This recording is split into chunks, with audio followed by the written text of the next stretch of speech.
So I was watching my bear stories video and I thought I could have been more clear in spots.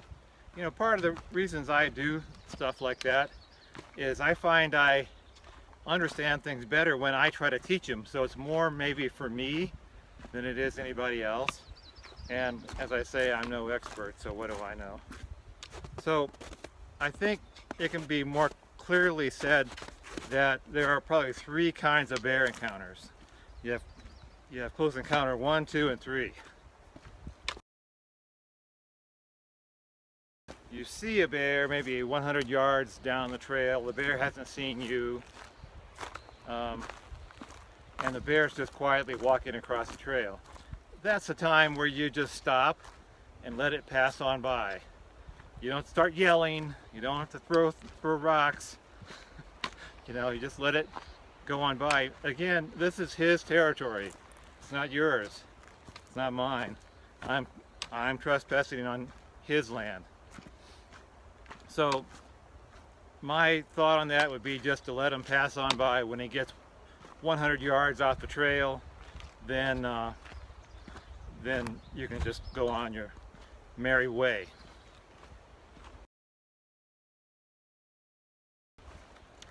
Close encounter of the second kind is where you're on the trail and you see a bear and the bear sees you too. Maybe the wind's in your face or maybe the wind's at your back, but the bear knows you're there. But it doesn't know what you are. Are you another bear? Are you a deer? What are you? That's where calmness comes in. Things like, hey bear, I'm a human. I'm not another bear. Now you're trying to identify yourself. You're not, you're not trying to make yourself look like a crazy human. You're just trying to speak softly and calmly. If you're calm, it's like dogs. If you're calm around a dog will be calm around you. So that's one where if the bear sees you, usually 98% of the time they're going to scatter. And that's a good bear. Close encounter of the third kind is where you're going along, you see a bear, it sees you, it knows you're a human, and it closes the distance between you. That is not a cool thing to do. Any animal that closes a distance on you, even dogs, that's an aggressive move. So there are two kinds of closures like that. One is territorial.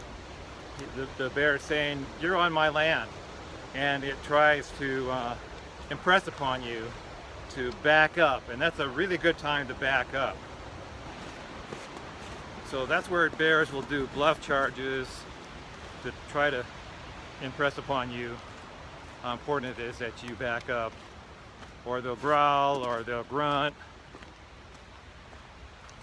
So the just other variation of that, of the close encounter of the third kind, is where you see the bear sees you, the bear knows you're a human, the bear closes the distance, and it can be either territorial or a predator motion. Predator means it thinks you could be food.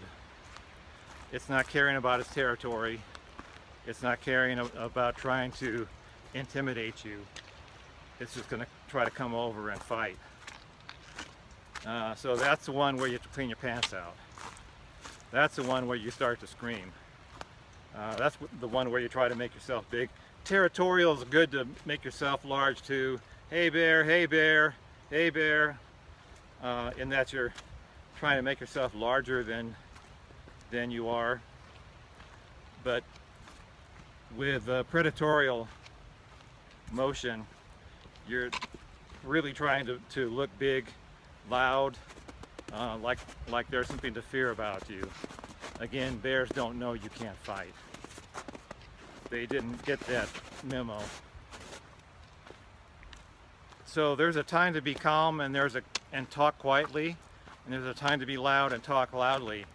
If you're talking loudly during a time that you should be quiet and calm, that could frighten a bear enough to where he'd charge you. So you want to be loud when it's the right time to be loud, and be quiet and calm when it's the right time to be quiet and calm. But as I said before in the last video, the best way is just to avoid bears. Be bear smart, hang your food, make noise while you're walking through the woods. Just don't try to do it stealthily. Anyway, those are my continuing thoughts on the beautiful bears we share our world with. I know it's a little bit more clear in my mind. I hope it is in yours. I try to practice it so that I know instinctively what to do. I don't have to think about it. I hope that helps someone. Thanks for watching. Bye-bye.